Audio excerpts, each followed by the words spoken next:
They'll tell you Hearst was a newspaperman, a rich boy who sold headlines. That's the myth. And the myth is worth doing exactly what it was built to do, which is to keep you from looking any closer. Because the truth is faster than that, and darker, and a lot more precise. Hearst didn't just report the news. He manufactured it. He fabricated atrocities. He bribed sources. And when that wasn't enough, he simply bought the people who mattered. He bought reporters, politicians, and in the end, he bought himself a war.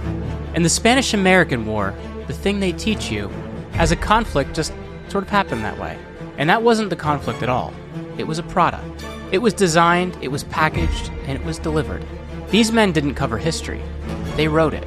And they did it with nothing but ink, a printing press, and a private telegraph line. This is the template, the original playbook, America's first engineered war. And by the end of this video, you're going to know exactly how it was done.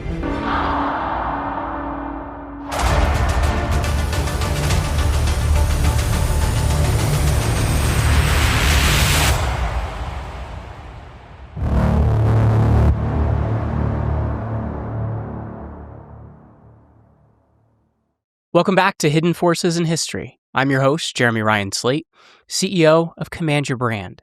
You can find us at commandyourbrand.com. Now, our story. Two men built this machine, and you have to understand both of them, because they came at it from opposite ends of everything. One of them from nothing, and the other came from everything else. By rights, they should have never met. But in New York in the 1890s was kind of city that crushed men together until something finally caught fire. Joseph Pulitzer arrived in America in 1864, and he was 17 years old. He spoke no English, and had no money and no connections to speak of. He'd actually been recruited off the streets of Hamburg and come over to fight in the Union Army. And the man who stepped off the boat in Boston Harbor was not impressive in any way you could point to. He was hungry. That was the only asset he had, and it turned out to be enough. After the war, he drifted to St. Louis and taught himself English by reading in the public library, sleeping in doorways, and shoveling coal to stay alive. He worked his way into a German-language newspaper, and then another, until 1878, he owned the St. Louis Post-Dispatch outright. By 1883, he set its sights on New York, where he bought the struggling New York World for $346,000. The paper was bleeding money, and it had maybe 15,000 readers, so nobody thought it was a good bet. But Pulitzer wasn't trying to sell newspapers to people who already bought newspapers. He was going after everyone else. He was going after the Irish dockworkers, the Jewish garment workers, the Italian laborers, all the people the city ran on and nobody printed for. And here's the scale of it. By 1890, once you counted both the foreign-born and their American-born children, roughly 4/5 of New York City's population had immigrant roots. Every other newspaper on Park Row treated these people as if they were invisible. Pulitzer treated them like readers, which is to say, he treated them like they mattered. So he sent reporters down into the tenements and the opium dens, into police courts and into sweatshops. He ran the story of the toddler who fell from a 5-story rooftop on Orchard Street. He wrote about the beatings the cops were handing out in the streets. And he wrote about the kickbacks the bosses were pocketing over at Tammany Hall. He hired Nellie Bly, the first full-time female reporter in American history, and he sent her undercover into a women's asylum on Blackwell's Island. And the stories she came back with were genuinely horrifying. And something happened that had never happened before. People who had never bought a newspaper in their lives started buying the World every single morning. By 1890, circulation passed 1 million, and no newspaper in American history had ever done that. Pulitzer built himself a new headquarters on Park Row, and for a brief moment, it was the tallest building in New York. There's a detail here that's almost too poetic to be real. The hotel he tore down to build that tower was the same hotel that had thrown him out as a penniless immigrant 20 years earlier. So he bought it. He tore it down, and he built a skyscraper in its place. At the dedication, he declared that the building would be the home to a newspaper forever fighting for every form of wrong, forever wedded to the truly democratic ideas. And he meant it. He also meant to make money. And that tension, right there between the mission and the profit, is the exact crack that Hearst would drive a wedge into. Because William Randolph Hearst was everything Pulitzer wasn't. He He was the son of a California mining millionaire. George Hearst had made his fortune in the Comstock Lode, in the Anaconda copper mine, in the Homestake gold mine, the kind of wealth that doesn't run out. And when his son wanted a newspaper, George Hearst simply handed him one. The paper was the San Francisco Examiner, a failed sheet that George had taken as payment for a gambling debt, and William took it over in 1887 at 24 years old. He'd never run a newspaper in his life, but had unlimited money, no patience, and an enormous appetite for more. And within a few years, the Examiner was actually turning a profit. And what Hearst had figured out, Pulitzer had never figured out independently. And the formula they both landed on was about as simple as it gets. Sensationalism sells, fear sells, outrage sells. But Hearst took it further than Pulitzer ever dared, because he understood something darker underneath all of it. He understood that people really don't want to be informed. What they want is to be activated. They want enemies. They want a story with heroes and villains in it. And if the villains didn't happen to exist, well, Hearst would just invent them. In 1895, he turned his attention to New York, where he bought the struggling New York Journal and cut the price to a single penny, half of what the world was charging. And then he started raiding Pulitzer's staff, not just offering higher salaries, but offering outright fortunes. He poached the editors, the reporters, the cartoonists. The entire Sunday staff of the World walked out on a Saturday and showed up at the Journal on Monday morning. Pulitzer was blindsided, so he hired all of them back at even higher wages. And then Hearst hired them back again at even higher still. This wasn't a business negotiation at this point. This was war. And Hearst had one very simple strategy. He had more money than Pulitzer did, and he fully intended to spend every dollar until he won. Park Row in the 1890s was unlike anything that existed in American media today, and you have to picture it physically to understand it. Every major newspaper in the city, the Herald, the Tribune, the Sun, the Times, the World, the Journal, had its offices within shouting distance of each other, all of them packed into a few blocks, all of them fighting for the same readers and the same stories at newsstands. Street vendors were screaming headlines at people walking by. Newsboys were running through the streets, and extras got printed multiple times a day, whenever something broke. The competition was vicious in a way that's honestly hard to picture now, because these weren't just competing businesses. They were competing worldviews, competing political machines, competing egos with their own names carved into the buildings. And the newsboys themselves, this is the part people forget. The newsboys were children, thousands of them, orphaned or homeless, or just poor. Here's how it worked. They bought the papers up front at 50 cents per 100. Then they sold them on the street for a penny each. If they didn't sell all the papers, they ate the losses themselves. And if they sold every last one, they made 50 cents. That was the entire business model. Child labor, pure commission, no safety net underneath any of it. And both Pulitzer and Hearst depended on these boys to move the product. They were the distribution network. They were the algorithm before which there was such a thing as an algorithm. Now in 1895, there was a cartoonist named Richard Outcolt drawing a comic strip for Pulitzer's World, and it was called Hogan's Alley. The strip was set in a fictional Lower East Side tenement yard, full of kids and immigrants and pure urban chaos. And the main character was a bald kid in a yellow nightshirt who never said much. But the kid captured something true about the life at the bottom of New York, and people loved him. He became an honest-to-God cultural phenomenon. Hearst, doing the thing Hearst always did, simply hired Outcolt away. And Pulitzer refused to lose the strip, so he hired a different cartoonist to keep drawing it. Which meant that for a stretch, both papers were running their own version of the Yellow Kid at the same time. It was confusing. It was faintly absurd. And it was probably good for circulation at both papers. So critics and rival editors started calling the Yellow Kid papers, and that became the Yellow Kid journalism. And that became yellow journalism. The term was never meant as a compliment, but it stuck. And it described something real, because by 1897, both papers had crossed the line, and it wasn't really about exaggeration anymore. It became about fabrication. In February of 1897, Hearst Journal ran a story that stopped the whole city cold. The front page headline screamed that a Spanish official down in Cuba had strip searched 3 Cuban women aboard an American ship, a ship called the Olivet, and the Journal ran an illustration with it, showing a Spanish officer leering at naked women, while thugs held her down. The story was lurid, it was enraging, and it sold. It also wasn't true. The search had actually been carried out by a female matron, not a male officer. And the journal knew that before they ever printed the illustration. They printed it anyway. When the world exposed the lie, Hearst's response is the part you really want to pay attention to, because it tells you everything. He didn't apologize and he didn't retract. Instead, he claimed the world was defending Spanish brutality. He took the correction and turned it into another attack. And that right there is a playbook in the purest form. Step 1 is you fabricate an atrocity. Step 2 is you use the outrage to sell papers. And step 3 is when somebody catches you, you accuse your accuser of being complicit. And it worked flawlessly.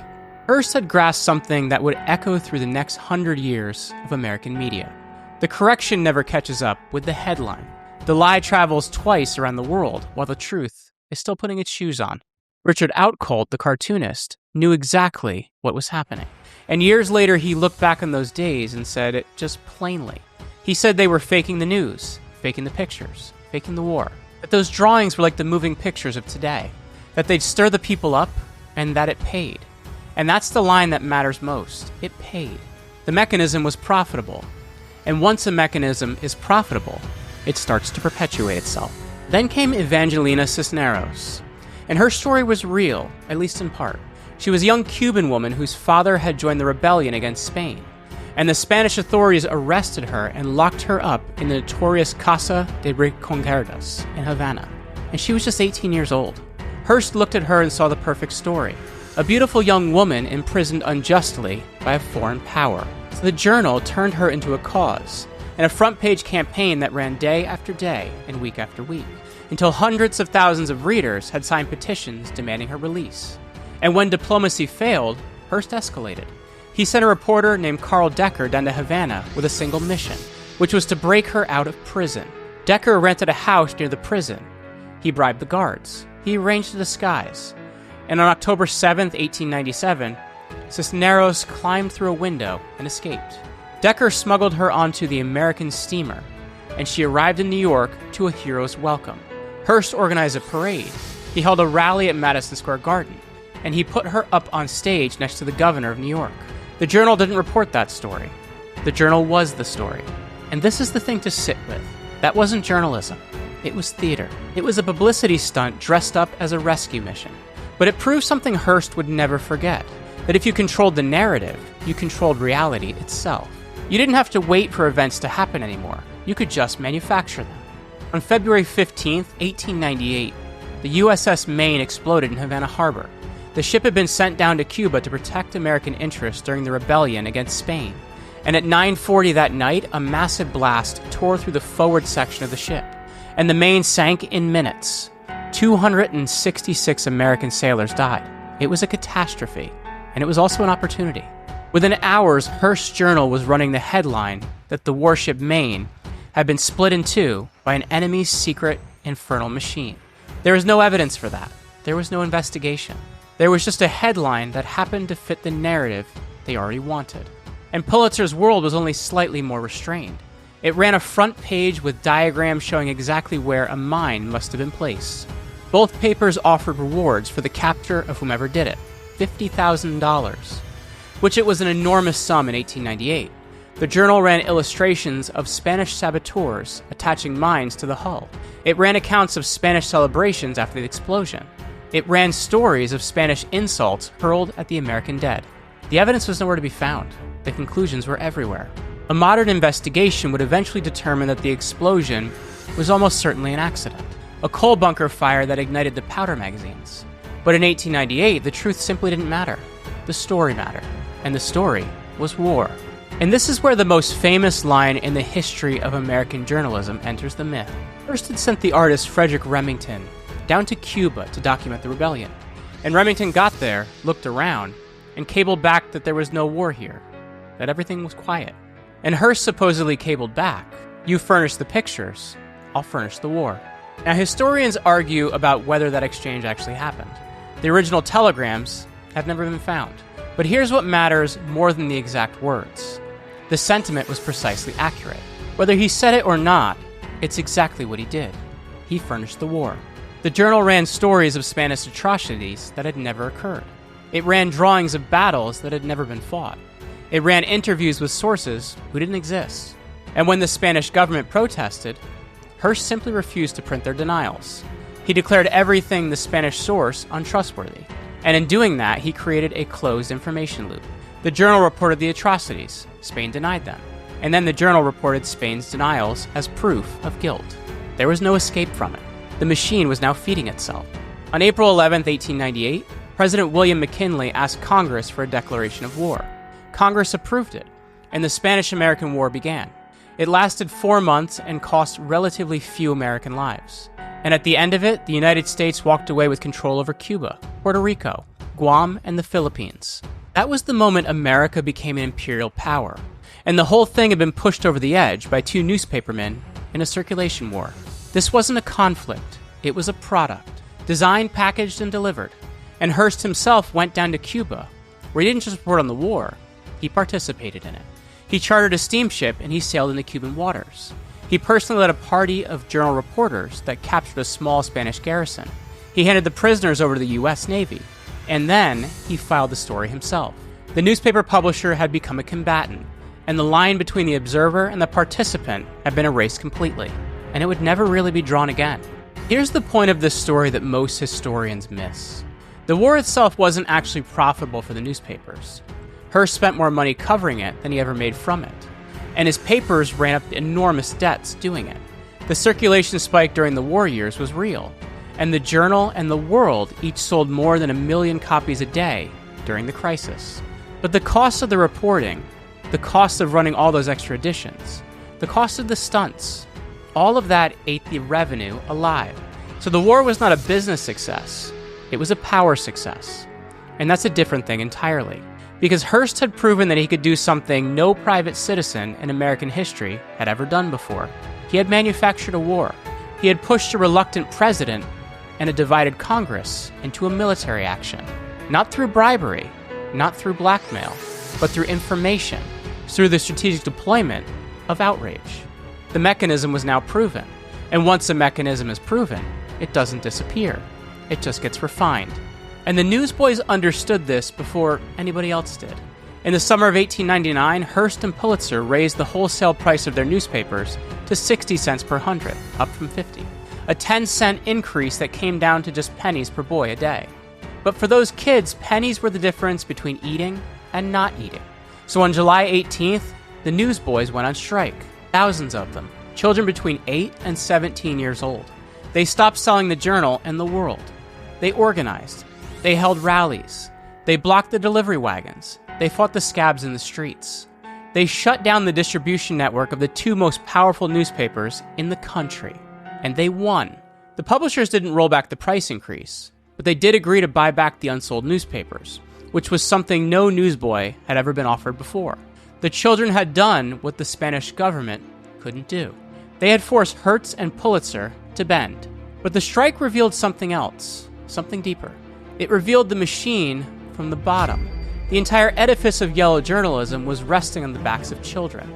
Children standing on street corners in the freezing rain, getting beaten by the police, sleeping in doorways, with stacks of papers they couldn't sell. The circulation war had always been fought by the people who never once saw the profits. And with that, the template was complete. The mechanism they built never went away. It just changed platforms.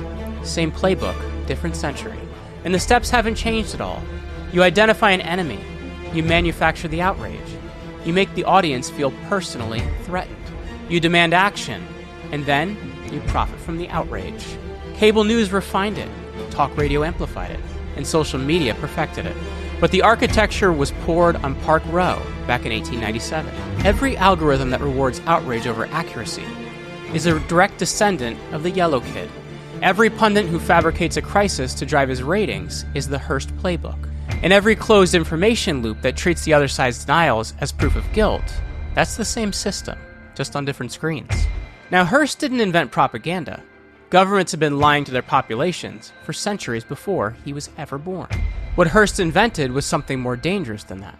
He proved that private citizens could do it at scale. He proved that outrage was a commodity, a raw material, something that could be mined and refined and sold by the barrel. And he proved that a media empire didn't need to reflect public opinion. it could manufacture public opinion. Once that was proven, it could never be unproven. The genie was out. Pulitzer died in 1911, and he left behind a complicated legacy. A man who pioneered sensationalism also endowed the Columbia School of Journalism. He created the Pulitzer Prize, and he spent his final years trying to lift journalism back out of the gutter that he himself had dug. But the machine he helped to build didn't die with him. Hearst lived all the way up until 1951, and by the end he owned 28 newspapers, 18 magazines, radio stations, and film companies. He'd been elected to Congress. He'd nearly been elected president. And he built a castle in California so vast that no one exactly knew how many rooms it had. He died one of the most powerful men in American history. And the method he perfected in 1897 was still working. It's still working right now. Every time you see a headline that's designed to make you angry rather than to inform you. Every time a story breaks that's just a little too perfectly aligned with somebody's agenda to be an accident. Every time you feel the surge of outrage that demands to be shared, to be posted, to be echoed. In those moments, you are standing on Park Row. You're holding a penny paper, and somewhere out there, someone is counting on you to buy exactly what they're selling. They didn't cover history. They wrote it. And the ink has never dried. This has been Hidden Forces in History. I'm Jeremy Ryan Slate. Please like these videos, leave us a comment, and smash the subscribe button if you want more Hidden Forces in History.